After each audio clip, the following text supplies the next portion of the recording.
Hello students, next numerical है irrigation engineering में। Gross command of reservoir is 50,000 hectare. The CCA is 80% of GCA. Find out the capacity of reservoir which is able to irrigate area as given below. Base period, intensity of irrigation and duty of various crop may be taken from the table. देखो wheat, rice, cotton 3 crop हैं जिनके base period आपको दे रखे हैं, duty आपको दे रखी है और intensity of irrigation in percentage आपको दे रखा है। रिजर्वेयर एंड कैनाल लॉसेज में भी taken as 5% each of water required for crop. Losses आपको 5% लेके चल रहे हैं। तो आपको बताना क्या है, आपको बताना है कैपेसिटी ऑफ रिजर्वेयर। रिजर्वेयर की कैपेसिटी कितनी होनी चाहिए। तो देखिए सॉल्यूशन क्या होगा।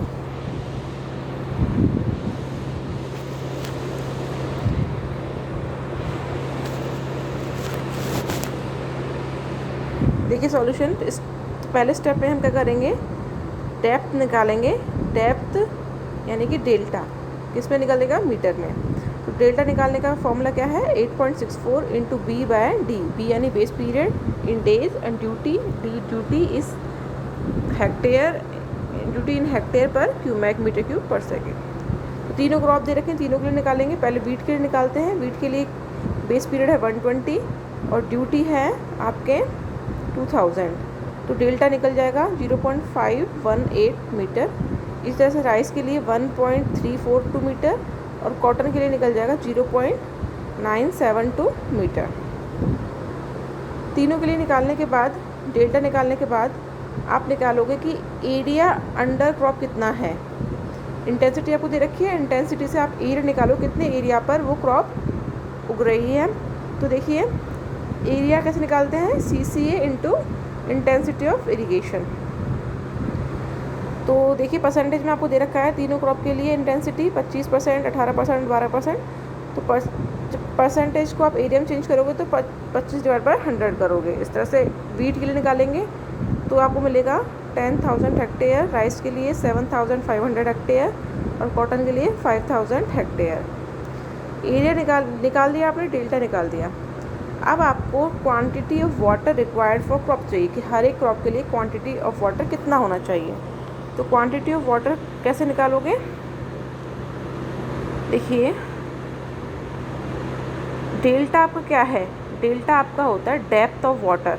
और डेप्थ ऑफ वाटर आप निकालते कैसे हो, एरिया अंडर क्रॉप, जितने एरिया में क्रॉप है ना, उसके रेस्पेक्ट में आप कितनी quantity of water, total volume of water दे रहे हो।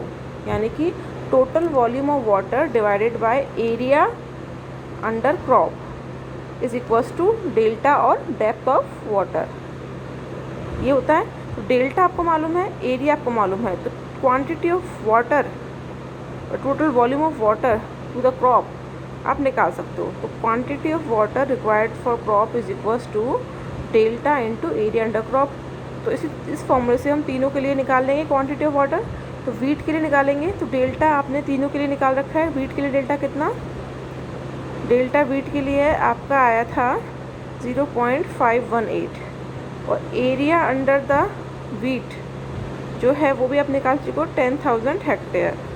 तो आपको मिल जाएगा 5,180 हेक्टेयर मीटर। ये क्वांटिटी ऑफ वाटर आ गया वीट के लिए। इस तरह से राइस के लिए आ जाएगा, इस तरह से कॉटन के लिए आ जाएगा।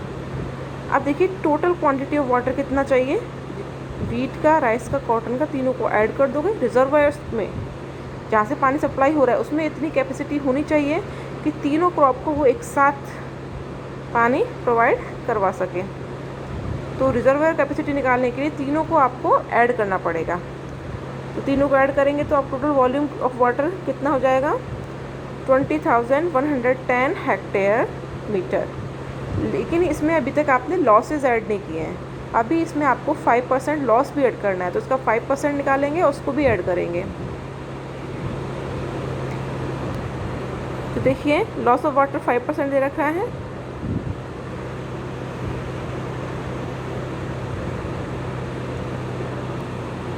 देखिए लॉस ऑफ वाटर आपको दे रखा है 5% each of water required by crop, ठीक है, each of water required by crop.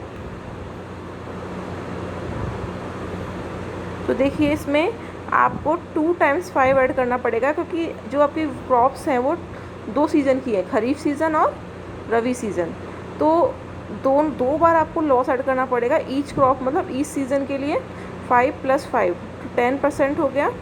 तो 10% आप निकालोगे टोटल वॉल्यूम ऑफ वाटर का, तो आएगा 2011 हेक्टेयर मीटर। आप इसको ऐड कर दोगे लॉसेस को क्रॉप वाटर रिक्वायरमेंट में, टोटल वाटर रिक्वायरमेंट लगभग आ जाएगी आपकी 22,200 हेक्टेयर मीटर। तो ये जो वाटर रिक्वायरमेंट है ये इसी कैपेसिटी का रिजर्वायर आपके पास होना चाहिए तीनों क्रॉप के लिए, दोनों सीज़न को आप इरिगेट करने के लिए। Thank you.